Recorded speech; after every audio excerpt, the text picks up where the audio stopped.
आप सभी का स्वागत है हमारे चैनल पर।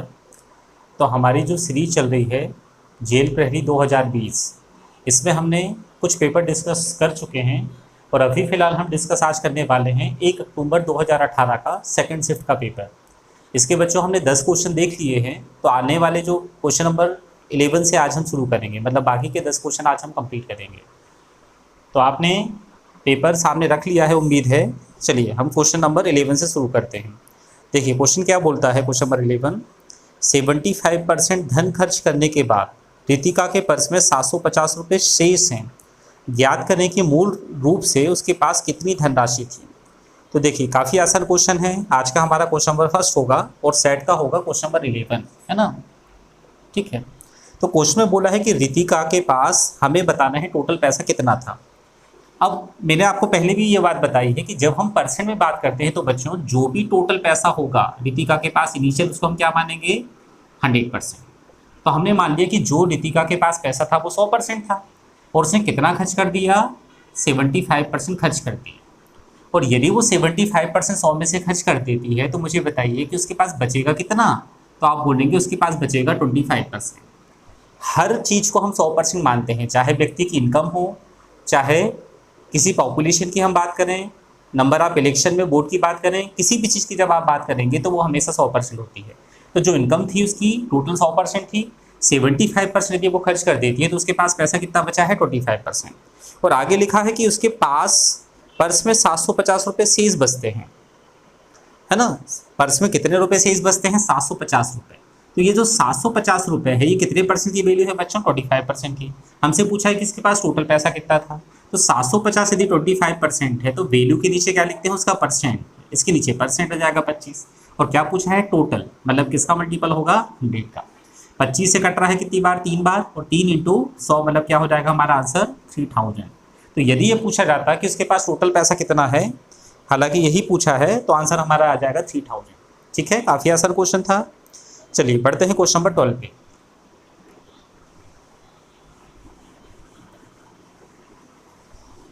क्वेश्चन नंबर 12 देखिए क्या है। अमल को एक मोटरसाइकिल की ज़रूरत है। मोटरसाइकिल की जो कीमत दी है बच्चों वो क्या दी है, 92,750 रुपये। जो मोटरसाइकिल की कीमत दी है वो कितनी दी है, 92,750 रुपये। उसके हाथ में केवल कितना पैसा है, ये भी हमें दिया है, 87,150 रुपये। तो हमसे पूछा है कि उसको यदि साइकिल खरीदना है तो और कितने पैसों की आवश्यकता होगी। साइकिल कितने की है, 92,750 की, काफ़ी महंगी साइकिल है ना। पैसा उसके पास कितना है, 87,150। तो यदि उसे साइकिल खरीदना है तो उसे कुछ पैसे और चाहिए, और कितना पैसा और चाहिए, क्या करेंगे, माइनस कर देंगे, है ना। तो 0, 0, 6 और 12 में से 7 जाएगा, क्या बचेगा, 5, ये 8 हो जाएगा। तो यही जो पैसा होगा उसे और चाहिए। ठीक है, काफ़ी आसान क्वेश्चन था, कुछ करने की ज़रूरत ही नहीं थी इसमें। क्वेश्चन नंबर 13 पे आते हैं। देखिए क्वेश्चन नंबर 13 क्या है। एक छात्र प्रातः 9:40 पे अपने विद्यालय को जाता है और शाम 4:15 पे घर वापस आ जाता है। यदि आने व जाने में आधे घंटे का समय लगा हो, ठीक है, तो विद्यालय में उसके द्वारा बिताए गए समय का निर्धारण करें। मतलब विद्यालय में उसका विद्यालय जो है वो कितने समय के लिए लगता है, हमें ये बताना है। तो बच्चों निकला कितने बजे था वो, 9:40 पे, और वापस जब घर आता है तो कितने बज जाते हैं, 4:15, 4:15। ठीक है, 9:40 पे निकला है, 4:15 पे आता है। तो सबसे पहले हम ये निकालें कि वो घर से जब निकला और वापस घर पे आया तो उसको टोटल टाइम कितना लगा। देखिए क्या करना है, बस अंतर निकालना है दोनों के बीच का। अब यदि अपन एक वैल्यू यहाँ से 12 ले लें बीच में, ये थोड़ा सा कैलकुलेशन को आसान बनाएगा। तो ये कितना टाइम है बच्चों, तो ये तो सीधे 4 घंटे 15 मिनट है। और यहाँ से यहाँ तक का टाइम यदि हम देखें, 12 क्यों लिया हमने, डायरेक्ट अंतर निकालने में थोड़ी दिक्कत होगी। ये तो सीधे 12 से जो समय ऊपर होता है वही टाइम का अंतर होता है। और यहाँ टाइम का अंतर कितने आ रहा है, यदि 10 और 12 का देखें तो 2, और ये 20 मिनट ये बचे हैं, तो 2 घंटा 20 मिनट यहाँ पे अंतर आ गया। तो टोटल जो हमारा टाइम होगा वो कितना होगा, 4 और 2 6, 15 और 20 35, मतलब 4 घंटे 35 मिनट उसने टोटल बिताए हैं, है ना, घर से निकलने में और वापस घर तक आने में। और इस दौरान वो कुछ दूरी चल के गया है ना, कुछ समय उसमें लगा होगा, और घर जब वापस आया तो उसमें समय लगा। तो ये वैल्यू हमको दी है कितने मिनट, 30 मिनट। हमें बोला है क्वेश्चन में कि 30 मिनट उसने समय लिया है, तो 30 मिनट क्या कर देंगे, माइनस कर देंगे। ये तो पहुंचने का और आने का समय है। हमसे पूछा है विद्यालय कितने समय लगा, तो विद्यालय कितने समय लगा, 6 घंटे 5 मिनट। और यही हमारा क्या होगा बच्चों इस क्वेश्चन का आंसर। ठीक है, ये हमसे पूछा था। चलिए नेक्स्ट क्वेश्चन पे आते हैं। अगला क्वेश्चन हमारा होगा क्वेश्चन नंबर 14।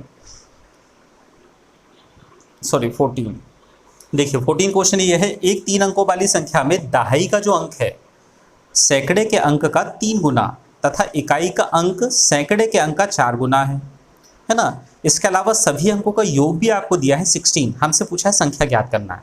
तो देखिए ऑप्शन क्या क्या दिया है, पहले मैं लिख देता हूँ। पहला ऑप्शन आपको दिया है 268, दूसरा ऑप्शन आपको क्या दिया है बच्चों 628 दिया है, तीसरा ऑप्शन आपको दिया है 286 और फोर्थ ऑप्शन आपको दिया है 826। तो सबसे पहले आपको ये बात सबको पता ही होगी कि जो ये 3 डिजिट की यदि कोई संख्या है तो ये क्या होता है यूनिट प्लेस, इसको हम बोलते हैं इकाई का अंक, है ना। ये इकाई का अंक होता है, ये हमारा दहाई का अंक होता है, और ये कौन सा अंक होता है बच्चों सैकड़े वाला। ये हमारा होता है यूनिट प्लेस, ये होता है टेंस प्लेस और ये होता है 100 प्लेस, है ना, सैकड़े का। अब देखिए पहले लाइन में हमें क्लियर बोल दिया कि 3 अंकों वाली संख्या में दहाई का जो अंक है, दहाई का अंक मतलब बीच वाला, दहाई का जो अंक है वो सैकड़े के अंक का 3 गुना, मतलब ये वाला जो नंबर है दहाई वाला वो इसका कितना गुना है 3 गुना। तो इस टाइप के क्वेश्चन को सबसे बेहतर होता है ऑप्शन से करना। यहाँ पे यदि हम देखें दहाई का अंक क्या है 6 और सैकड़े का अंक क्या है 2, तो ये क्या इसका 3 गुना है, 2 का 3 गुना 6 होता है, बिल्कुल ये सही कंडीशन को फुलफिल करना है। यहाँ देखें 2 क्या इसका 3 गुना है, नहीं है। यहाँ पे देखें ये 4 गुना, ये भी नहीं है, और ये कितना, ये भी नहीं है, मतलब आंसर हमारा क्या आएगा 268। तो हमें कुछ भी करने की जरूरत नहीं है, ऑप्शन से हम क्वेश्चन को आसानी से सॉल्व कर सकते हैं। यदि हम और चेक करना चाहें तो उसने एक चीज़ और बता दी थी कि तीनों का जो सम है, 3 अंकों की संख्या में जो अंक है उनका सम कितना है 14। तो 8 और 6 14 और 2 16, सॉरी 16 दिया था क्या, 3 अंकों का जो सम आपको दिया है वो कितना दिया था 16, हाँ 16। तो इसका सम भी देखिए हम देख रहे हैं कितना आ रहा है 16 आ रहा है, मतलब यही हमारा आंसर होगा। हालांकि ये चेक करने की जरूरत नहीं थी, है ना, पहली कंडीशन फुलफिल हो रही है। आगे बढ़ते हैं, क्वेश्चन नंबर 14 पे आते हैं। अगला क्वेश्चन देखिए बच्चों, फिर से हमारा कोऑर्डिनेट ज्योमेट्री का क्वेश्चन है, लीनियर इक्वेशन भी है इसमें थोड़ा सा। देखिए क्या है, के का वह मान ज्ञात करें जिसके लिए समीकरणों की प्रणाली, एक समीकरण हमें क्या दिया है kx + 3y = 26। दूसरा इक्वेशन आपको दिया है 21x + k + 2y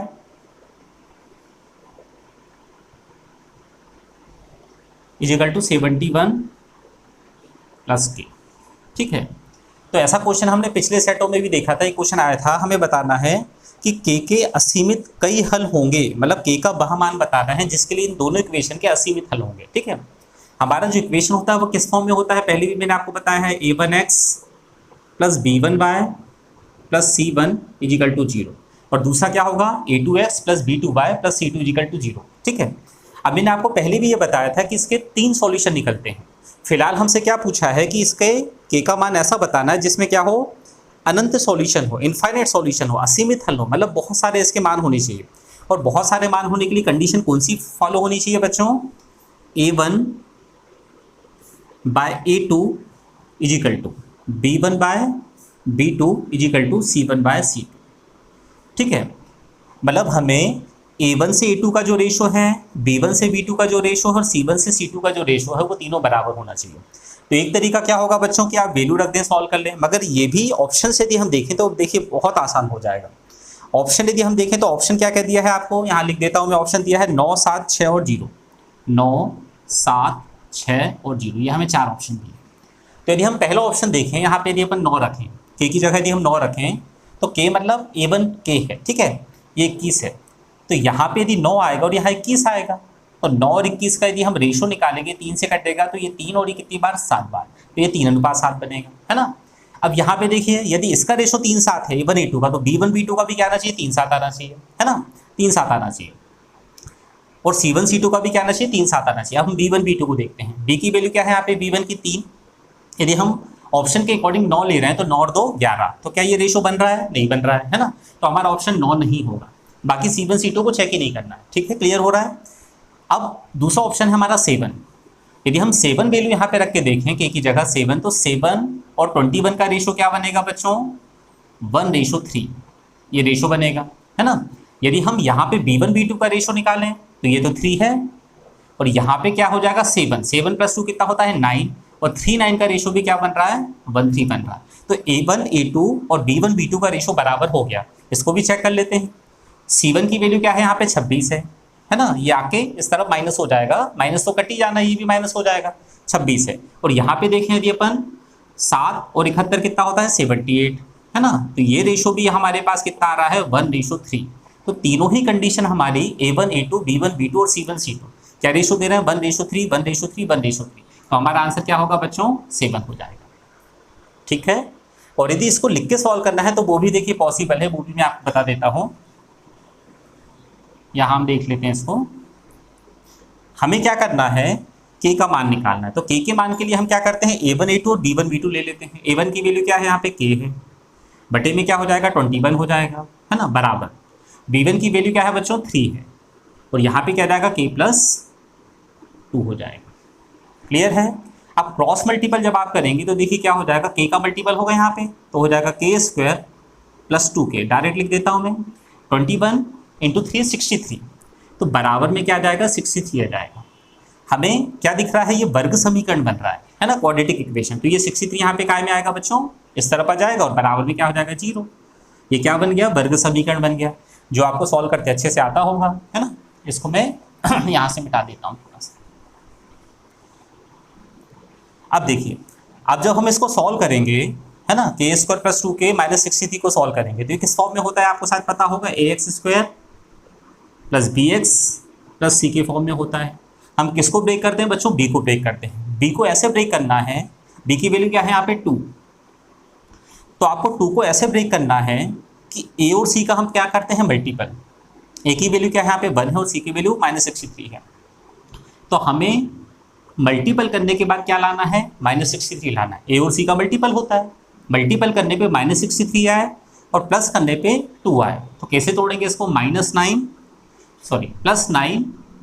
और -2 में -7, +9 और -7 का जब आप मल्टीपल करेंगे तो क्या आएगा -63 आएगा, और जब इनका सम करेंगे तो +2 आएगा, और यही हमारे आंसर होते हैं। बस क्या हो जाता है साइन चेंज हो जाते हैं, तो ये -9 हो जाएगा और ये हो जाएगा +7, और आंसर हमेशा कौन सा देते हैं प्लस वाला, तो आंसर क्या आएगा बच्चों इसका 7। यहाँ से भी क्लियर हो रहा है। ठीक है, तो k का मान जो हमारा होगा वो 7 हो जाएगा। चलिए बढ़ते हैं आगे, अगले क्वेश्चन पे आते हैं।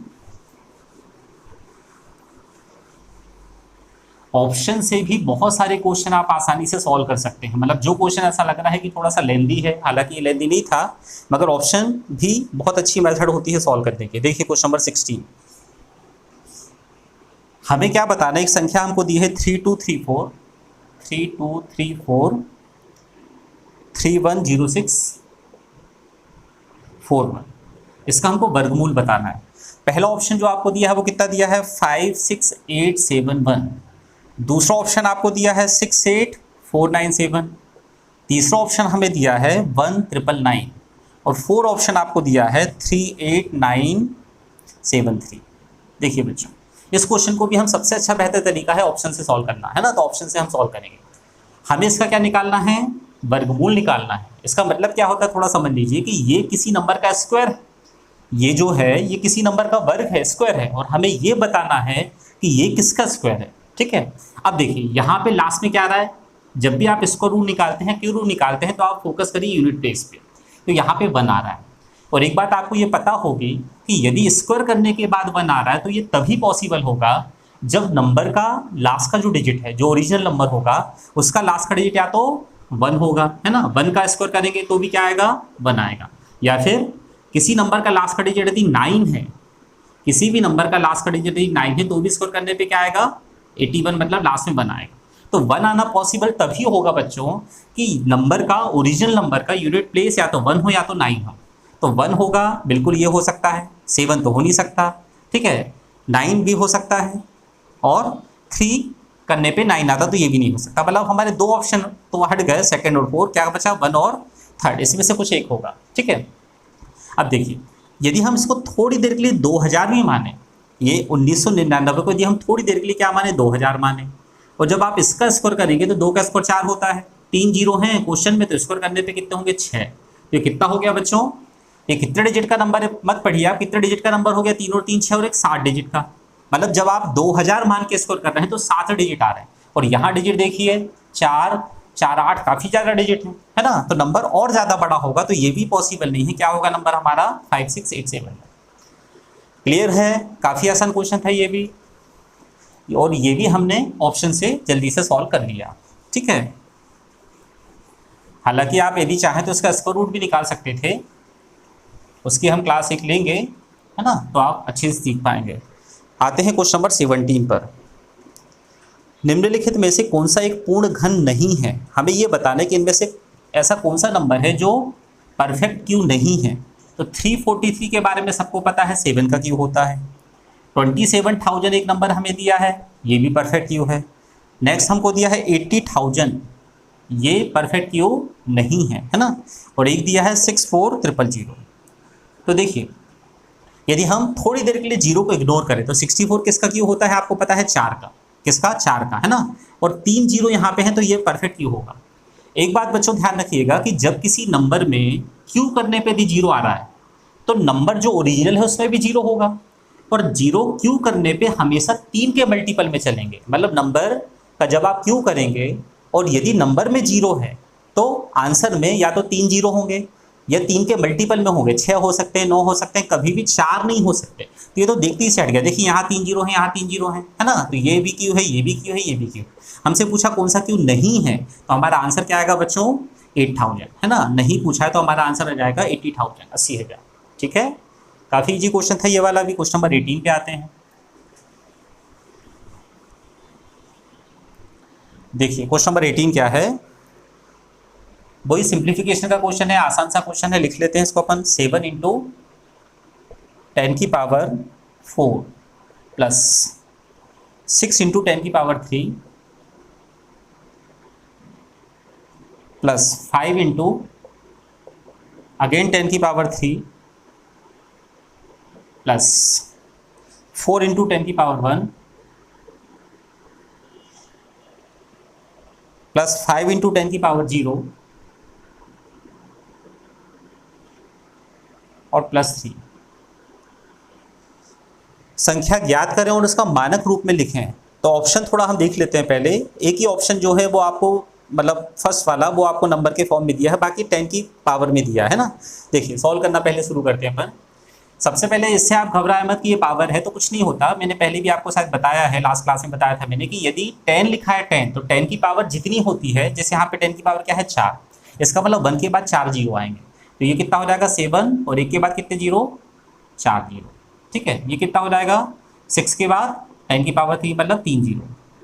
ठीक है, ये कितना हो जाएगा 5, ये भी 10 है मतलब कितना हो जाएगा 3 जीरो, प्लस 4 × 10 प्लस यहाँ लिख देते हैं 5 × अब देखिए 10 की पावर 0, किसी भी नंबर पे जब 0 की पावर होती है इसका मान आता है 1, है ना, प्लस 3 हो जाएगा।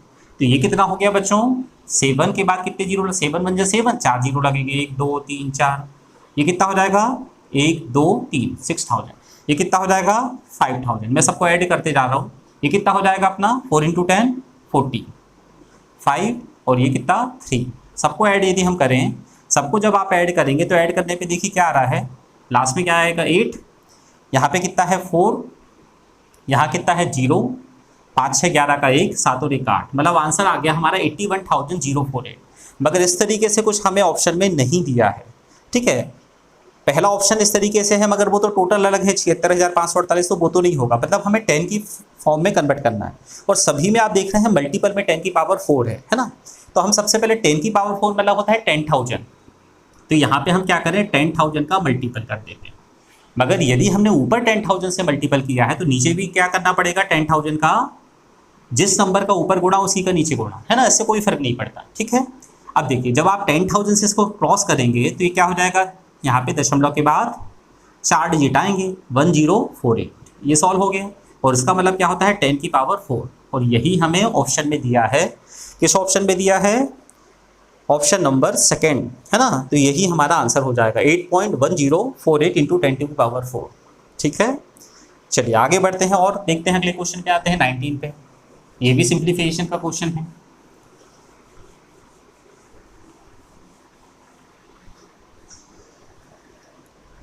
क्वेश्चन देखिए क्या है, 4 की power 2x question number 19 is equal to 1/128। ये क्वेश्चन है हमारा, और हमें वैल्यू इसमें क्या बताना, सॉल्व करना है, मतलब x की वैल्यू फाइंड करना है ना। देखिए सबसे पहले यदि हम देखें तो ये क्या है 4 की पावर 2x, इसको ऐसे ही लिख दिया हमने। और ये जो हमारे पास नंबर है इसको हम क्या लिख सकते हैं बच्चों, यदि हम देखें 2 की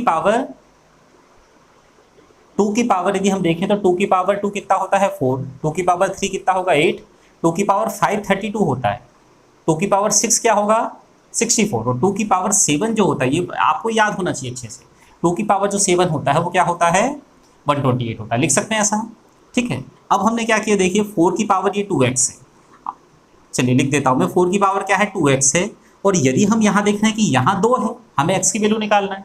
x का मान तभी निकलेगा जब या तो बेस सेम हो जाए, तो इसको भी हम क्या ले सकते हैं 2 की पावर 2x, और जब नीचे का नंबर ऊपर जाता है तो क्या हो जाता है, पावर इन्वर्स हो जाती है, मतलब यदि ये प्लस है तो ये माइनस हो जाएगा। इतनी बात समझ में आ गई।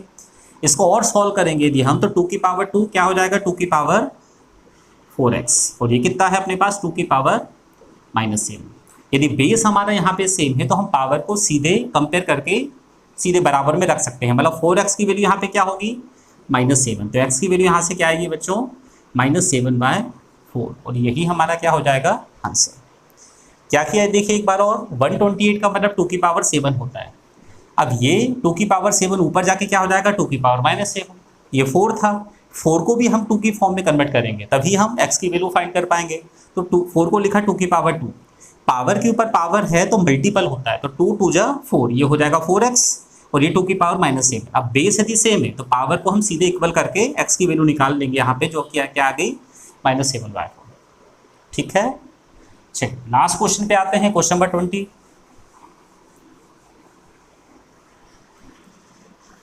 क्वेश्चन नंबर 20 हमें दे रहा है कि -a/b, एक वैल्यू आपको दी है -a/b इंटू c/d, बराबर में क्या दिया है 1, है ना। और क्या पूछा है आपसे, तो c/d की वैल्यू क्या होगी, यदि हम c/d की वैल्यू यहाँ से निकालेंगे तो c/d बराबर, ये काय में है मल्टीपल में, मल्टीपल से जब उस तरफ आप ले जाते हैं तो नंबर जाता है डिवाइड में, तो ये वैल्यू किसके बटे में जाएगी 1 के बटे में जाएगी, और जब 1 के बटे में जाएगी तो ये नंबर क्या हो जाएगा पलट जाएगा, मतलब ये a/b क्या हो जाएगा बच्चों b/a हो जाएगा, काय में माइनस में, ठीक है। तो c/d की जो वैल्यू होगी वो होगी b/a, मगर ऑप्शन में आपको b/a प्लस में दिया है, माइनस में नहीं दिया है। मगर थर्ड ऑप्शन देखिए आपको दिया है रेसिप्रोकल ऑफ -a/b, है ना, पलटने का मतलब रेसिप्रोकल ही होता है, तो हमारा आंसर क्या होगा, मतलब a/b को जब आपने b/a लिख दिया तो ये क्या है इसका, ये इसका इन्वर्स है, रेसिप्रोकल है, ठीक है। तो यही हमारा आंसर होगा, ये इसका व्युत्क्रम है, तो यही हमारा क्या हो जाएगा आंसर।